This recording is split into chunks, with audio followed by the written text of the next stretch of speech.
So welcome to today's technical meeting. It's February 2025. Good morning. So today we're going to be discussing a few things, but first we're going to have Makara and/or Turner discuss some announcements. So let me know when you're ready and I'll switch the slide. Yeah, I'm good. Oh, did I not press the button? Okay, there we go. Morning, folks. So just as a reminder, we're still planning on holding the class for the EA and QCI certification for March 3rd, but I've yet to get a letter, so we're setting a deadline of the end of this week. If we don't have any letters, we're actually just going to move that to sometime in April instead, just to give you guys more time to get your letter and do whatever requirements you need to do. And on that note, we also, I don't know if you guys have heard, but the EA QCI, there's currently a pilot program going for the new national rollout that's eventually going to happen with BPI. And so it's a very involved process, but essentially BPI is changing the way they do their certifications and changing the certification cycle from 3 to 5 years. Now that hasn't officially rolled out yet. It's slated for sometime in late summer, but if you're interested in seeing what that process entails or interested in taking the pilot exams, just reach out to me, either email or anything else, so I can give you the information that you need. But essentially, if you were to pass the pilot program, you would renew for 5 years instead of the 3 normal years. So if anyone's interested in that, whether it's a renewal or a new certification, we could talk about it. It's a very involved process, so I'd have to explain a lot to you. But again, if you just want information, you can also just reach out to me. I'm more than happy to explain everything. But other than that, yeah, if no one gets me a letter by the end of this week, we're going to move the EA QCI class that was slated for the first week of March to probably sometime in April.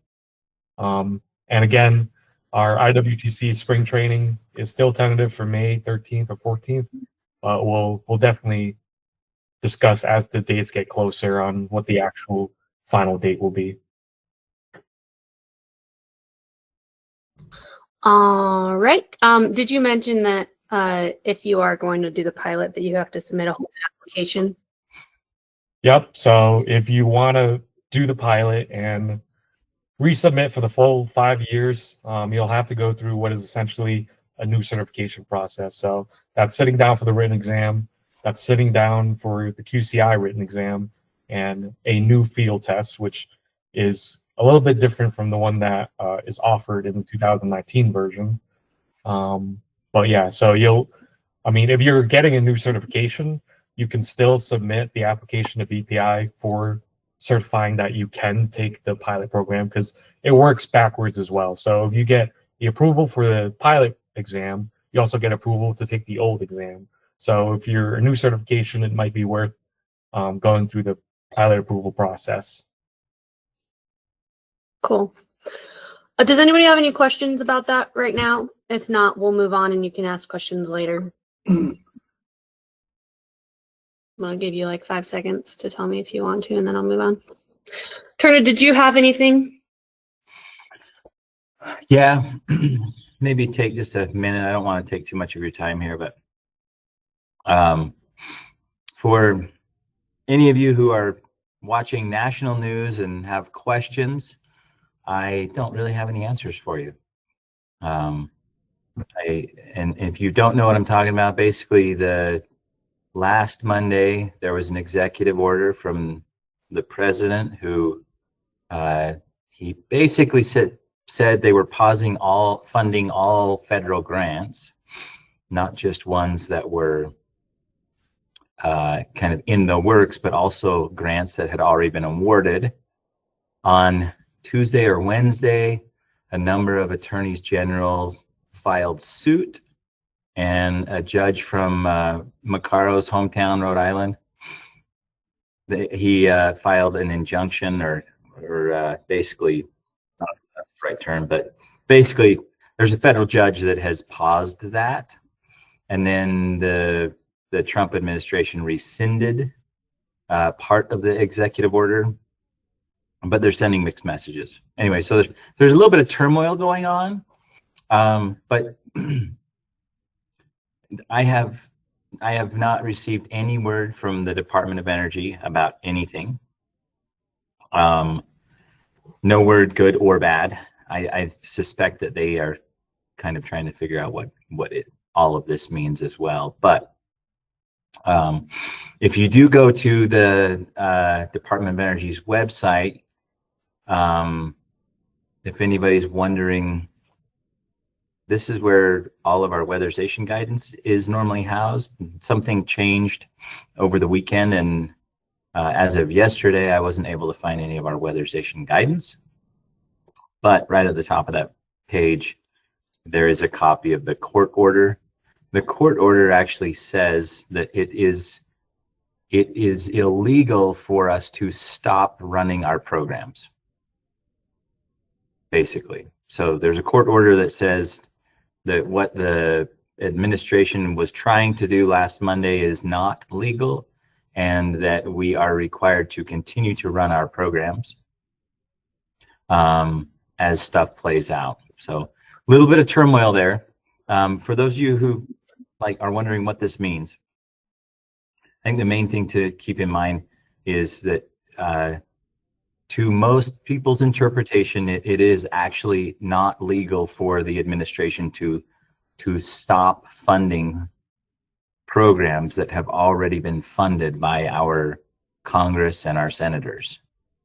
And so that's why the injunction came so quickly. And then just bear in mind that if you're wondering, how much money is out there that's already been committed to us, just in our WAP bill alone, if we had no other money, we could continue running the weatherization program for a full 2 years on the WAP bill money alone. And not to mention our LIHEAP money, which we currently have at least 1 year's worth of that money. And then our regular DOE funds, which were funded through the end of June. So if you're wondering about what's going on in the program, I'm really not concerned about it. There may be some hiccups along the way. There may be some concerns about the budget not being passed and continuing resolution and things like that. But we currently have plenty of funding that we can, and it's, we have the flexibility to shift around from one funding source to another to continue running our program while our leaders sort things out. So, as long as the feds will continue paying on the grant funds that have already been allocated, which they're legally required to do, then there should be no concerns, no issues with running our program for the foreseeable future. So, but yeah, no communication from DOE. We've been trying to kind of read the tea leaves a little bit, and so far nothing really alarming coming from them either. So we turned in a reimbursement, I think it was last week, on LIHEAP money, and we got paid on that right away. The reimbursement we had on DOE, we got paid on. So, no concerns about them not reimbursing funds. So all those things are good signs. But anyway, that's about all I know. I wish I had more for you, but does anybody have any questions about any of that?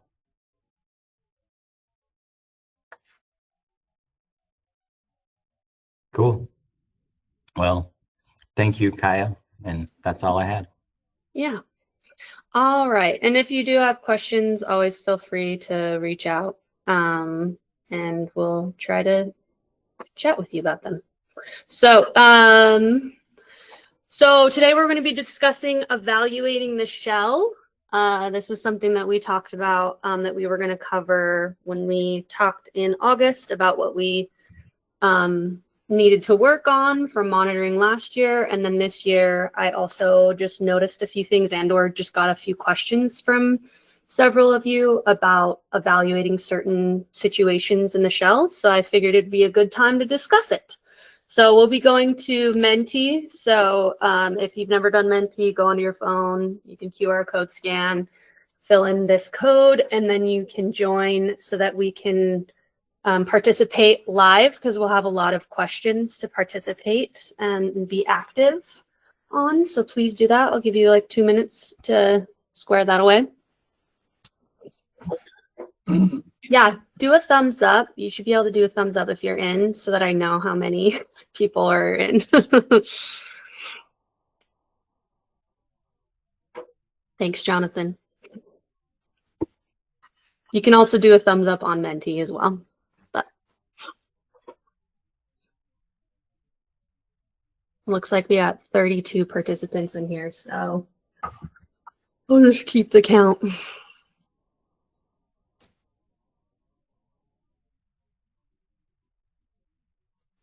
Is anybody having issues logging in? If you do, feel free to unmute and I'll try to help you.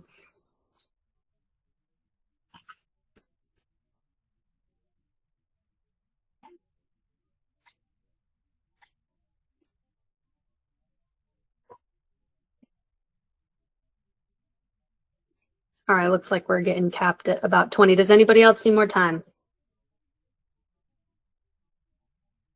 Okay, well then I'll move on. Okay, so I have a few questions. This is going to be a word cloud. We're talking about shell today, so I'm going to go over some technical terms first. So in this example, just fill out a response. It's usually a one-word response of what you think when we talk about shell, what it is.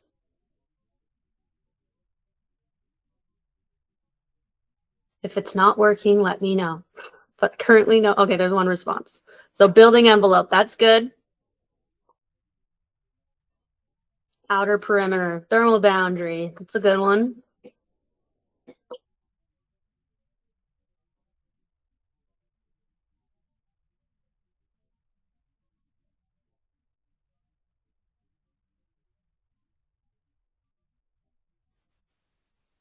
Turtle, that's a good one too.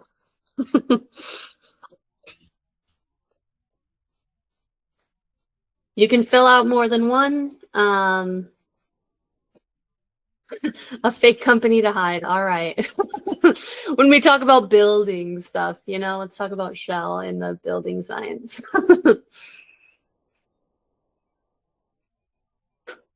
Condition spaces. It's true.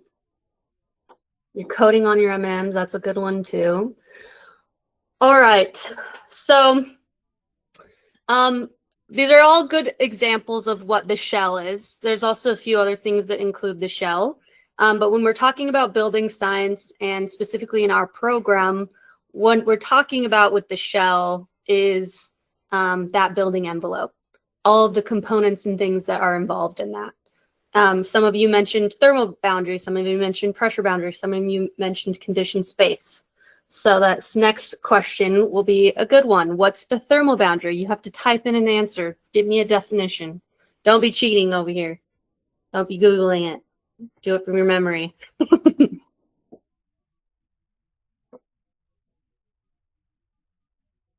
There's a hint.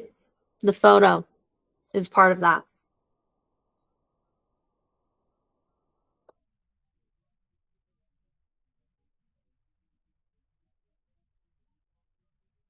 Remember, thermal boundary. So we talked about shell, and that can be fairly general, but we also want to consider what the thermal boundary is. Also think thermal. So thermal, heat, energy transfer. You can also vote, I believe, for the one that if someone put in a comment, you can vote for which one you think it is the best.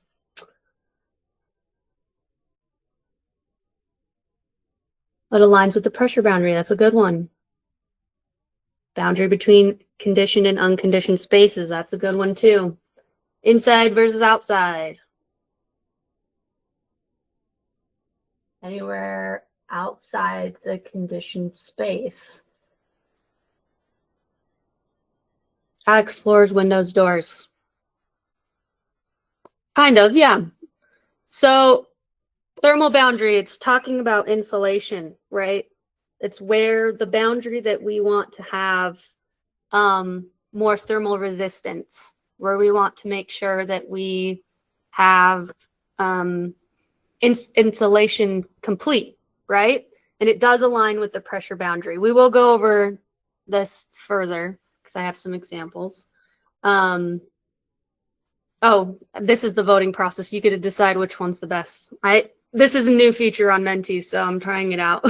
So you get to vote for which one you think the best ones are. I think you get 3 votes.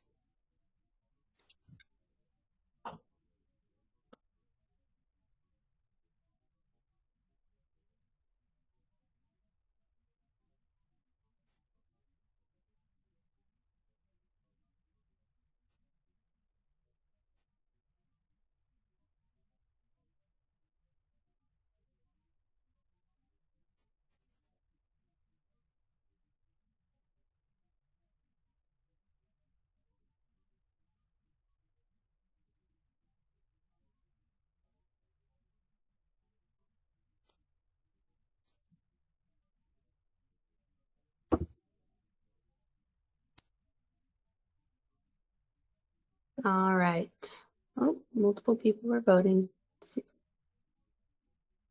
Does it tell me what is the best one?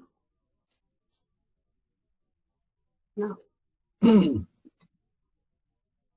Okay, so here's an example of everything that we said. I don't know how the voting thing worked. Oh, here it is. Okay. So the most popular, the boundary between conditioned and unconditioned spaces. Yeah, why is that? Anybody want to unmute and tell me why we care about that? Why does it matter if we have a delineation between conditioned and unconditioned spaces? I'll call on you if you don't volunteer.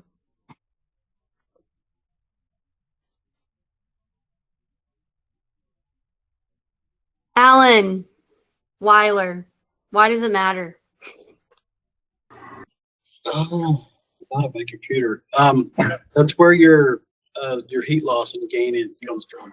Yes. Yeah. It's because it's conditioned space, right? Like we're spending all this money to heat up a space. We don't want to lose it, right? So it's important to have that. And also it protects us from other things like exterior. There's a whole reason we have a building envelope, right? There's a reason why we have a building and we're not all just living outside. It's because it's a way to protect us from the elements. And if it's super cold outside, we can heat up our space and be protected from that. So it is important in an energy efficiency standpoint, we want to make sure that we have as much thermal resistance between that boundary and the outdoors, which is, you know, what our value is. It's the amount of energy that can pass through a space and how much it can get stopped, right, by that insulation. And so we want to make sure that it is complete and as much our value essentially as we can get in order to make sure that we're getting that space properly conditioned and comfortable. Because if it's negative degrees outside, then we're going to be freezing if we don't have that. It's like wearing a jacket.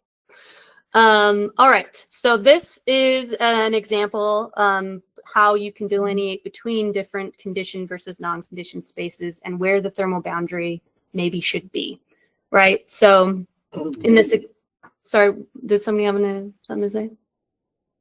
Or did somebody cough? That was you, Rogers. Cool. So here we have our building, right? And this red line is where we're hoping that we put our, you know, thermal boundary to be, because we don't want it in our attic because attics serve a separate purpose. We don't necessarily want to condition it unless we plan to have it be like a vaulted ceiling, right? And so this conditioned space, because we're heating or cooling this space different from outside, we want to make sure that there is insulation along this boundary. And that's what the thermal boundary is. All right, so now that we've talked about the thermal boundary, what's the pressure boundary?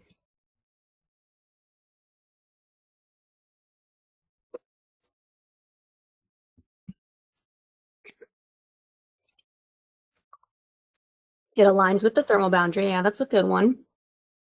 Should align. We'll talk why.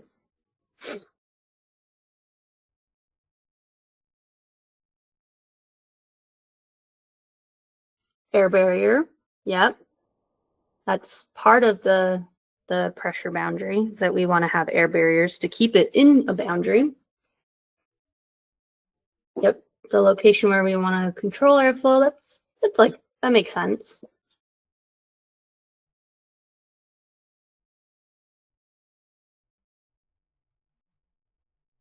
Yep, a boundary that restricts the free transfer of air. Enclosure of conditioned air, where you define your air barrier that aligns, should be aligned with your thermal boundary, the boundary where air should stop. I think I added an example in here. Yes, we want to block it if infiltration happens. The space between hot and cold air. I'm not sure how accurate that one is. A balloon. Let's see. Do I have my notes?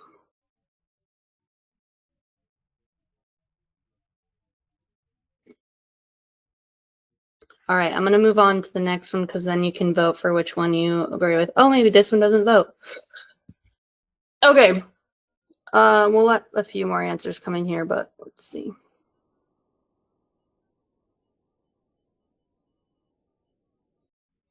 Okay, so essentially, you do want to align with the thermal boundary, but you also want it to, you want it to, it's basically helping keep that conditioned air in, because the thermal boundary only helps with energy transfer, but if you don't have an air barrier, then you're getting cool air more moving through that thermal boundary still, right? Like it's going to move a little bit slower, but it's infiltration is basically just a whole bunch of fresh air that's not conditioned coming in and out of your house. And so why we want a pressure boundary is to help our mechanical system control that flow of air, right? Rather than it coming in through windows, doors, and all of those other things.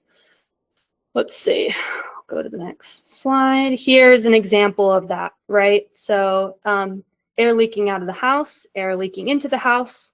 This transfer of air brings heat and cool with it, right? And so there's a few mechanisms that when we're doing an air barrier, some of the best locations that we can focus on when we're doing air sealing and things like that can be the attic. And bonus question, anybody want to unmute and tell me why the attic can usually be a major place of helping with our infiltration strategies, like if we seal those? What's the word I'm looking for that really impacts us?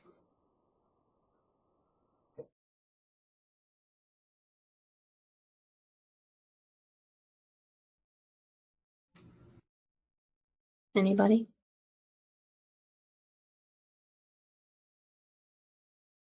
Yeah, Jonathan, heat rises and escapes through the top plates. What's that called? Yeah, stack effect. Thank you. Yeah, that's exactly what I'm looking for. So top plates are usually a really great place to help with that escape of conditioned air, right, into these non-conditioned spaces. Cool. Let's see. All right, what shell components make up the thermal and pressure boundaries? This is like the word cloud, so you can add a few responses. So let's think of building components. What are all the things that make up the pressure and thermal boundaries?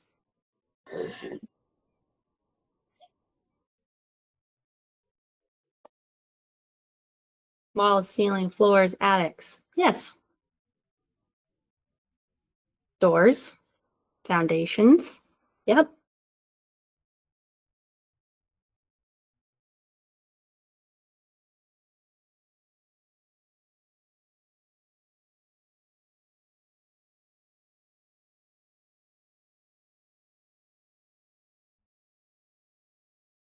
Windows are a big one. Walls, doors, floors, floor cavities, attic floors. All these are quite good.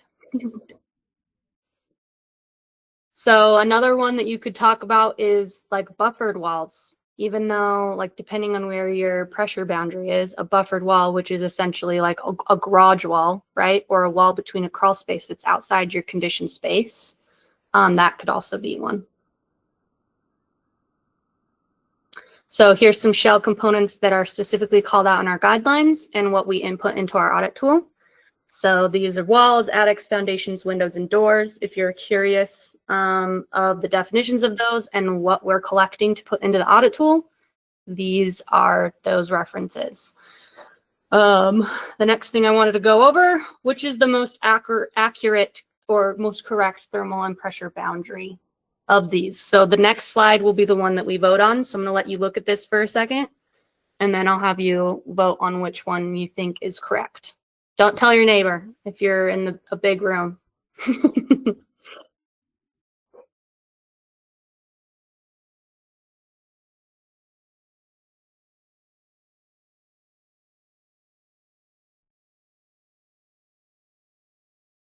Put a thumbs up if you've had a chance to look at this and know what your answer is, and then I'll go to the next slide.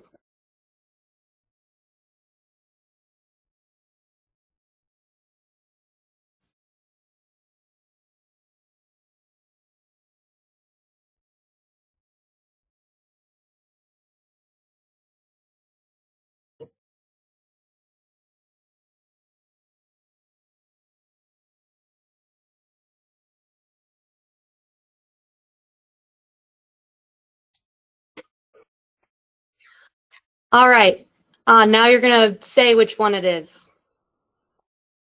Be careful, it's a little tricky.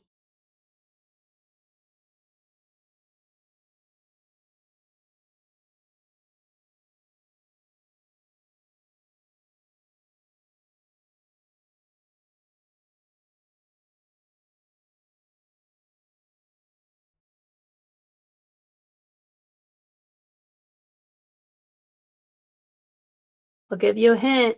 Number one is not it.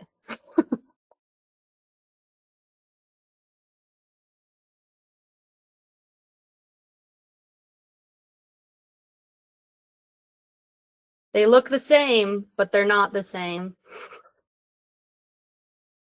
Look for the red lines. I'll go back a slide just so you guys can see it a little bit more close up.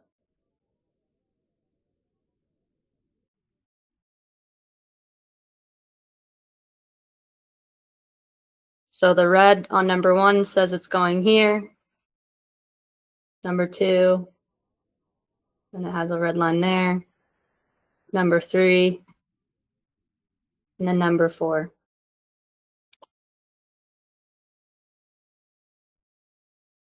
All right, the correct answer. Oh, JK, wrong one. So the correct answer is number four. And I'll explain why. So number one is incorrect because there's a red line missing. There's a few, but there's not one here. So if you're saying this is part of the pressure boundary or the thermal boundary, it's just like there should be either a line here or there shouldn't be a line there. Like it's weird because it's not like, I know that this isn't fully accurate because it's not covering the floors either, but this one is actually the most accurate one because it's bringing this into the thermal and pressure boundary. Whereas technically there wouldn't need to be a line right here if you're bringing it into the thermal and pressure boundary. Same with this scenario. And there would need to be, like if you were going to isolate the CAS, then you would have a red line underneath the floor there, wherever that condition space is. I know this isn't super detailed, but I just wanted to use it as a point to like say it can be a little bit tricky to identify where your pressure and thermal boundary should be, right? And number three is incorrect because you wouldn't need to put any insulation above the garage because that's not a living space.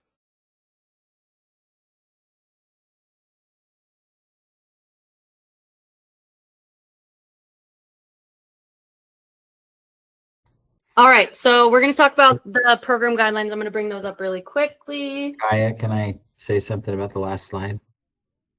This one? How are you guys feeling about that? Does anybody want to argue that? Argue with me, please. Turner, it sounds like you want to argue with me. I have some arguments, but I was wondering why there aren't any from the rest of the group. I feel like it could just be the illustration, but number one could be correct. Tell us why. I'm assuming you have a thermal boundary at, well, we're not looking at pressure boundaries, so you're insulating against all the exterior boundaries of the house. Yeah. And therefore, what's the difference between 1 and 4 then? I don't see one. If you're insulating against all the exterior barriers of the house, then something's missing in number 4 that is not missing in number 1. My argument is number 1 is correct and number 4 is wrong. Yeah, there's not a thermal boundary against that dividing wall between the crawl space and the basement. What's the delta T across it? Well, if that basement is conditioned space, which I'm assuming it is, then it depends on the season, but, well, not really. The ground is what, 50 something degrees? Mm-hmm. So 20-degree difference. The basement wall in number 4 should be insulated on the Yeah. other side. That wall that separates the crawl from, or below grade level of the crawl from the basement. Yeah, my argument is number 1 is correct and 4 is wrong because Yeah. of what you guys are talking about.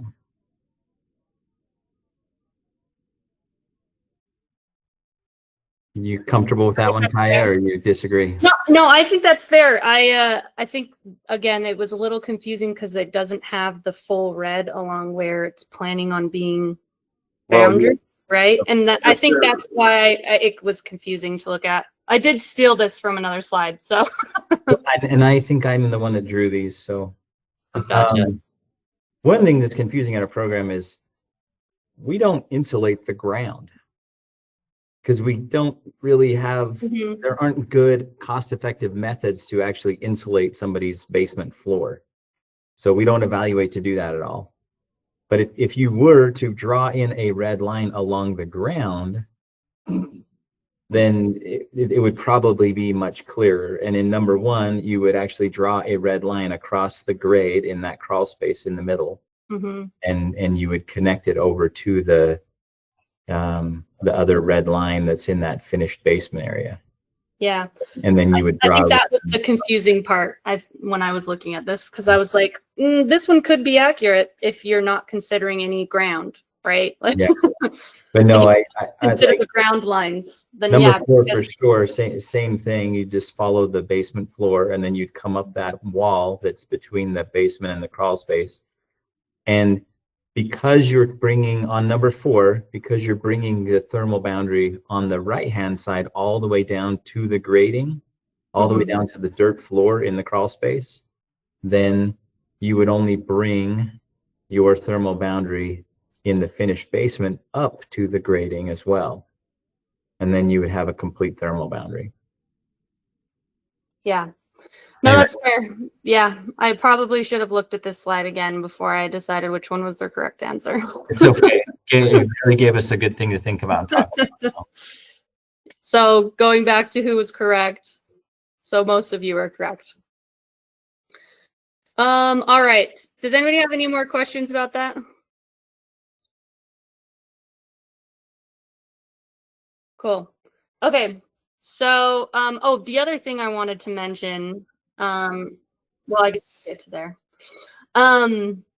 So in our guidelines, I'll also pull up the actual guidelines, but this is just a copy from Shell itself. So I wanted to go over the Shell. So it says the Shell tab and its respective sub-tabs should be used to enter all aspects of the thermal boundary so that the audit can accurately evaluate the dwelling energy loads and determine which opportunities to improve the thermal boundary will be cost effective. So the thermal boundary strategy is part of this, right? And similarly to the pressure boundary, but that's in a separate part of our guide. So the thermal boundary strategy. Auditors are required to formulate a cost-effective strategy to complete the thermal boundary and to use the audit to evaluate each aspect of the strategy. So only those aspects with an SIR of 1 or greater shall be installed. So that's basically what determines that. Our audit tool determines it. So we're going to be inputting all of our shell measurements, right? Each unit must contain a written strategy for completing the thermal boundary. On most homes, this can be documented using the shell section of the audit tool. And then all walls, windows, doors, attics, and foundations on the thermal boundary of the dwelling shall be included and labeled on the site sketch. So something that I've noticed in monitoring and things like that, sometimes auditors won't be labeling their site sketch enough. Yes, you do have a fillable form, right? You have your field collection form that should be connecting to your site sketch. But if you haven't actually put any labels on your site sketch that then connect back to your field collection form, it's really difficult to delineate between what it is that you're talking about. So it's always important to include labels as well on your site sketch of all of these things. The two components that we're going to be discussing today in our examples are walls and foundations. So in our program guidelines, it's B98C and then B98G. Those quotes will probably change when we get to PY25's guidelines because we have made some updates, and that's in hopes that you will have your, it'll be more explanatory than what our guidelines currently say. It shouldn't necessarily be changing much. It's just more adding to things that we're going to be discussing today. So shell components. So walls specifically, here's what it says in the guidelines. Let me see if I can move that so you can see it. Information about each wall on the thermal boundary of a dwelling should be gathered and input to the audit. This excludes walls associated with foundation or finished or unfinished attics. Inputs should accurately reflect the building type, orientation, surface area, existing insulation type, and thickness. And whenever possible, the audit should determine if a wall should be insulated or not. Auditors should select the most cost-effective insulation type to be added. If the wall cavity is already filled with insulation and is not feasible to install additional insulation, auditors can select none. So that's only if that wall is already insulated. You're still going to input it on the audit, but on the audit tool, you'll select none, and I'll kind of show you. You'll see that example. If there's no wall cavity and the interior side of the wall is finished, auditors can select none. But you have to document why you're selecting none in your comments. And then since we do not have an effective method for insulating shallow cavities, we also allow you to select none for anything that has a depth of less than 2 inches. Again, if you have questions about how to input stuff into the walls and what you're required to put in, the section B8C will tell you that.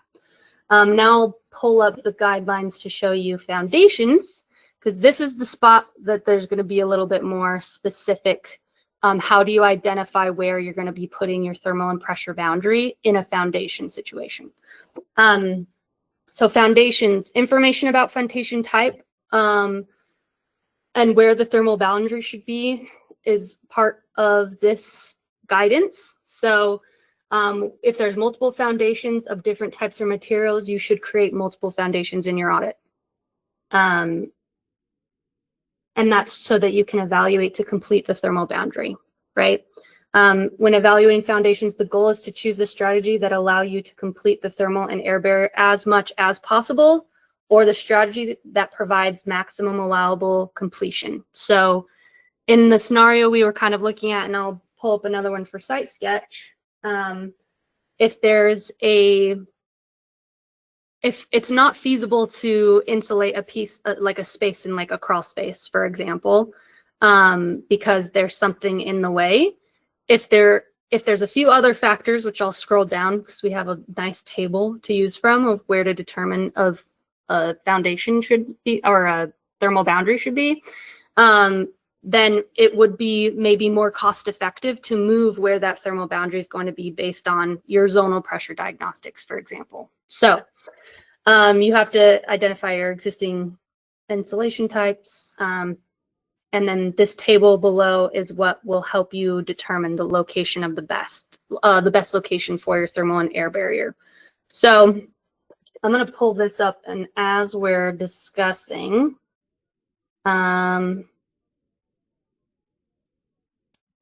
here. Okay, we'll go over this. So crawl space, where should the thermal boundary be? There's a section for at the wall versus at the floor, and then it gives you some examples of like, if this is the circumstance that's in there, then you should have it at the wall. If this is the circumstance that's in there, then it should be at the floor, right? So we're going to use that as an example in here when I go into the site sketch. So here is our pretend house. There's the front of it. You can see like roughly where the thermal and pressure boundary would be if you're an experienced auditor, right? Does anybody want to tell me where they would guess that the thermal and pressure boundary is in this house? You can pick any feature that you're like, hey, that one, I would want to look here. Pick any feature that you see just from here that we'd want to check for insulation. Auditors, this is you. It's your time to shine. Pick on some newer auditors. Those of you from Yucca that have been hired on recently. I saw Olivia on here. Olivia, where would you want to check to see if there's insulation in this house? Just by looking from the outside.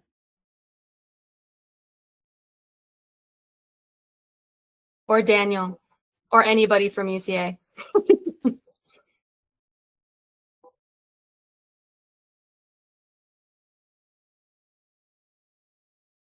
Daniel said foundation wall. Well, where is it? Like Anthony and Zach. Garage walls is a good one, Jordan. The addition. Sorry, the addition? Is that what you said? Yeah. Where would you want to look? Space. You would want to look in the crawl space. Yep. Someone said cantilever. Yep, you'd want to check underneath the cantilever. I can zoom in here. You'd want to check underneath the cantilever. There's insulation there. You'd look along the garage space wall. Make sure that there's insulation because these are buffered walls, right? There's also a spot under this where this entire area under here, other than right here, this area under here is all conditioned living space that you'd want to make sure that there's insulation, right? There's another cantilever back here. And then you'd want to go inside and be like, hey, I want to go make sure if there's a crawl space in this house, I want to go look at that. If there's a basement, I want to make sure all those walls are insulated.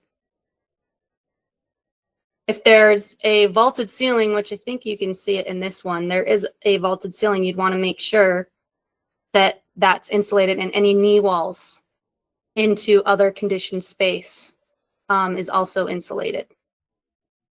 Like along here, that'd be a knee wall. So we'll go to the back of the house. So let's do the basement view really quick.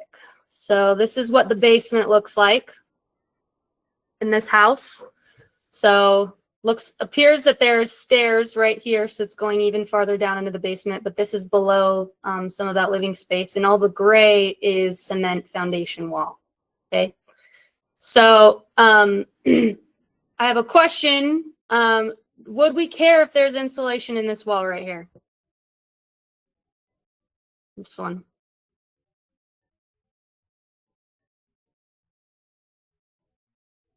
Correct. Thanks, Jonathan. Putting your thumbs down. No. Why?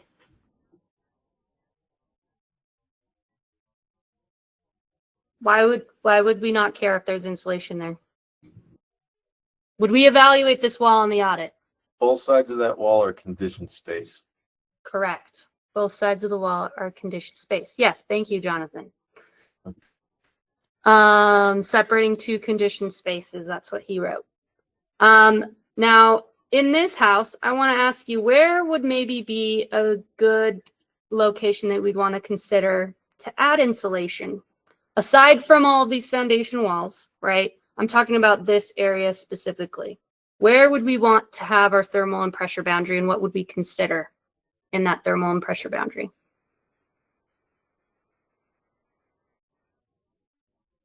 Going back to your drawing that you showed earlier, the lower half of that wall that you were just referring to. So if you rotate around where you can see that bedroom. No, not that wall.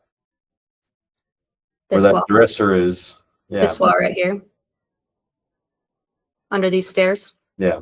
Yep, that would be a great location for insulation that you'd want to be evaluating in your audit.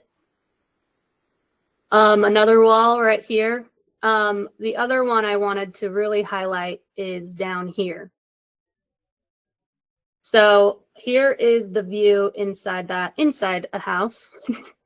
So there's no insulation up here. So we could kind of consider where we're going to put that thermal and pressure boundary.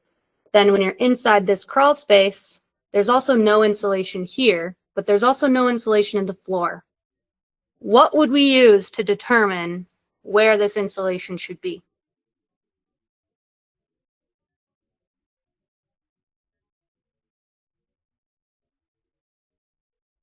Waldo, where would we determine that? What would we use to determine it? Sorry, what was the question?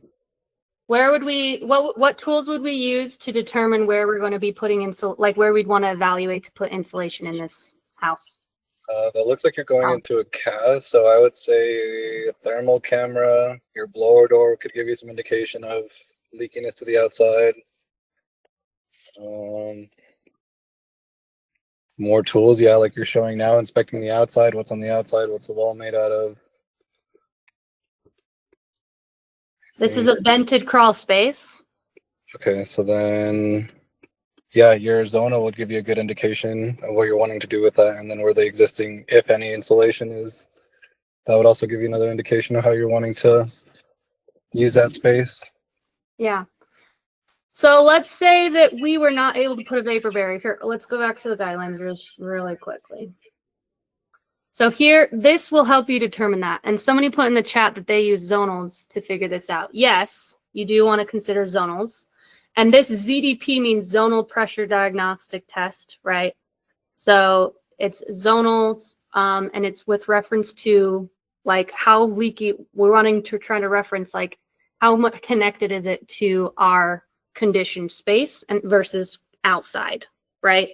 So at the wall, Kyia, so yes. I think Sorry. Anthony and Austin have a question. Oh, feel free to unmute Anthony or Austin. I Or think was that Austin, yes, question.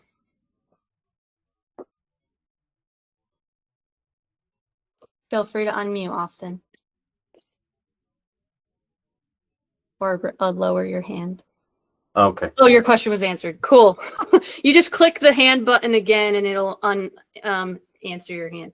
So here is that table again. It's page 103, program guidelines in the foundation section, B9AG. So complete ground vapor barrier and good drainage. If you can't determine that you can put a good complete vapor barrier or there's good drainage, or you like it doesn't have like major settling issues with liquid or whatever, that would be something, or with moisture, that would be something you'd want to consider is, okay, can we put a vapor barrier? So does it have a complete vapor barrier? If the answer is no, can we put a good vapor barrier? If the answer is yes, then consider bringing it into the pressure boundary, right? Depending on if it's connected enough or not, right? And if you can connect it more. So if you could close that vent, if you could simulate putting tape over that exterior crawl space vent, and it turns out it's very connected to the house, then you would want to consider putting that insulation up against the wall instead of up against the wall of the CAS room. You'd want it up against the wall of the crawl. So I'm not going to go all the way over this because the main point that I wanted to get to on that was the how do we input it into the audit. So let's say it's telling us we should be evaluating insulation at the floor in that crawl space because of all of these different factors. If that's the case, then you do not want to miss evaluating putting insulation in these walls. And you will not put it in as a foundation wall. Why would you not put this into the audit as a foundation wall?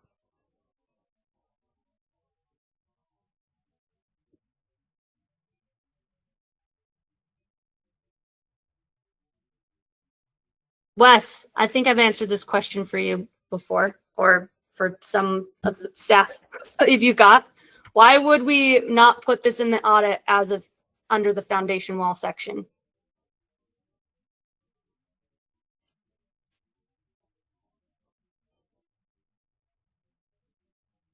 Yes, it's a buffered wall and it's stick framed.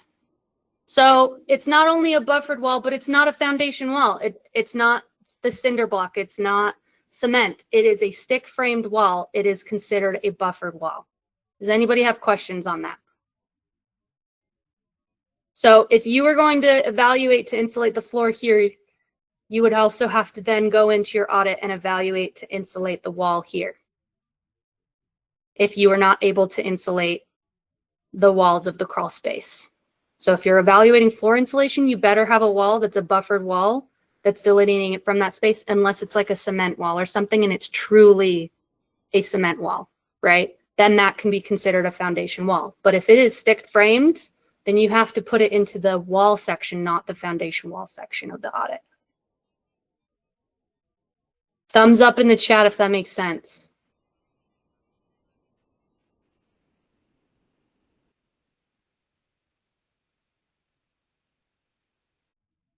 Jonathan, you have a good question. He said, would it be a NAM or an IRM to add a crawl space access door?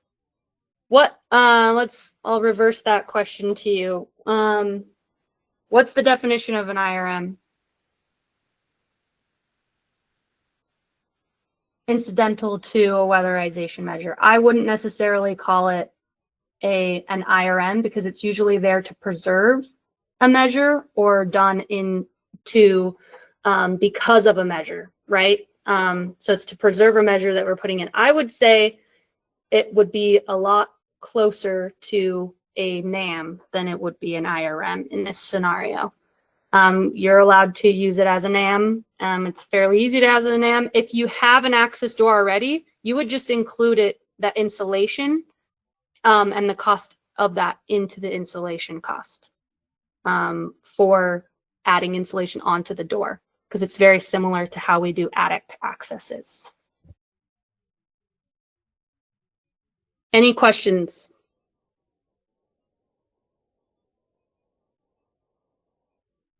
Okay, I do have an example. So here I put a crawl, platform framed. I'd followed all of the similar stud size and everything.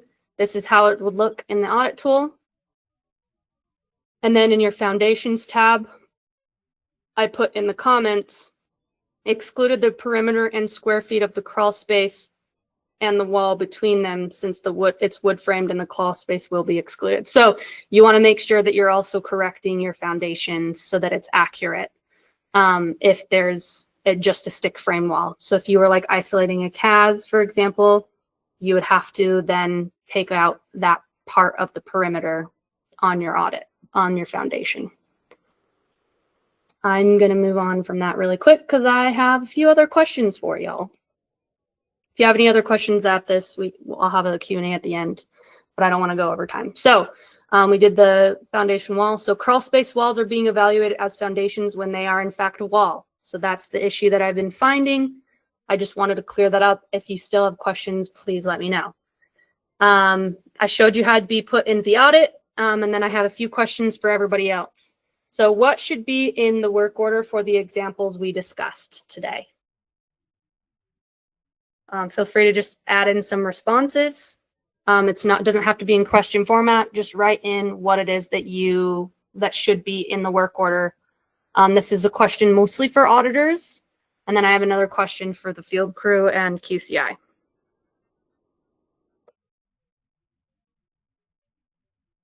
So if I was looking at this site sketch what's something that I would have probably wanted to have included into the work order. If you feel like it's easier for you to just chat, you're welcome to unmute and you can say your answer.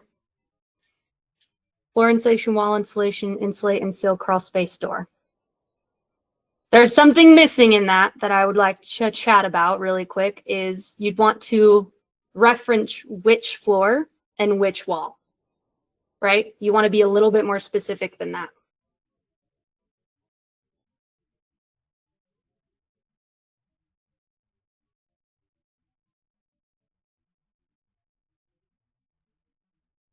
Yes, air sealing priority should be included. That's a good answer. So if you've mentioned it in your air sealing strategy, I would reiterate in your insulation strategy because that's part of the air sealing priority list, right? Is that if you can do it in conjunction with another measure, it's higher up on the air sealing priority list. Mention it in both sections of your work order so that they are reminded, hey, if we're doing insulation, make sure to air seal before you put up insulation so you don't have to take down that insulation. So we want to make sure, say, oh, we want it at foundation 2, which is the floor of exterior bedroom space, like right or the ceiling of the crawl space. Insulate that, and then we also want to insulate the wall between the crawl space and the CAS room. That's the way that you can explain it in your work order. Foundation wall insulation, crawl space, floor insulation, depending on the home. The seal box should be sealed and insulated. Yes, correct. So these are all things that you'd want to say. You'd also want to say square footage of area to be insulated. That is already written in your work order, usually from the audit tool if you've done your audit correctly and your work order correctly. But yes, you would want to say how much material, right? But that's usually automated into your work order already from what the audit tells you to do. I'm going to move on to the next one. Just because we have a minute left, I had a question for field crew. Please fill this out. So field crew, what would you like to see from the auditor to make it more specific? To help guide your work? Do you have any other things to add based on what we had just said?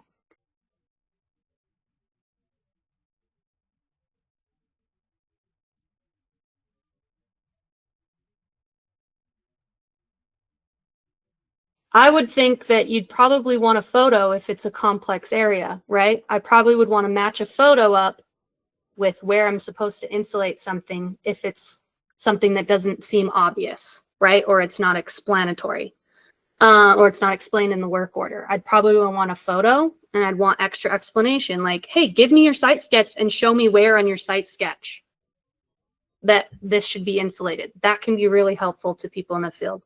If you have other things, you're welcome to mention it and have conversations amongst yourselves. And the last thing I wanted to leave you guys with is if you are checking QCIs, if you're checking to ensure this aligns with policy, what would you be checking in this circumstance?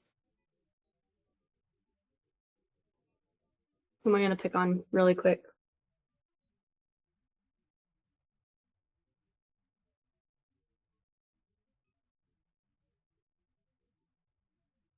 Zach, I know you don't use QCI all the time, but what's something that a QCI should probably check since you're certified as a QCI?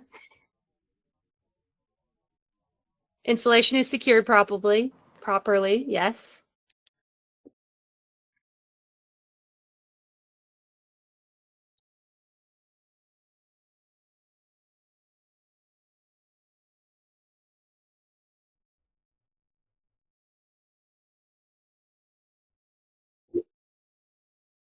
Oh, he's on his audit. Got it. Alan, you can answer the question then, since you're his auditor or his QCI.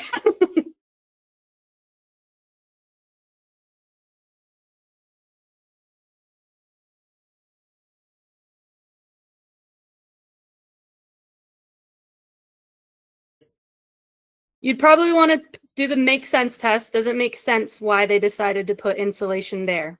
Are they missing anything? Did the field crew follow the work order? Did the auditor explain the work order enough? And was the work installed properly? Those are things that you'd want to check. And I would say, does it pass the make sense test is definitely something you want to consider when you're looking over the auditor's work. All right, does anybody have any more questions? I know we kind of ran out of time at the end here. Feel free, if you have more questions or comments, you're welcome to stay after. It is 9:02. Thanks for participating.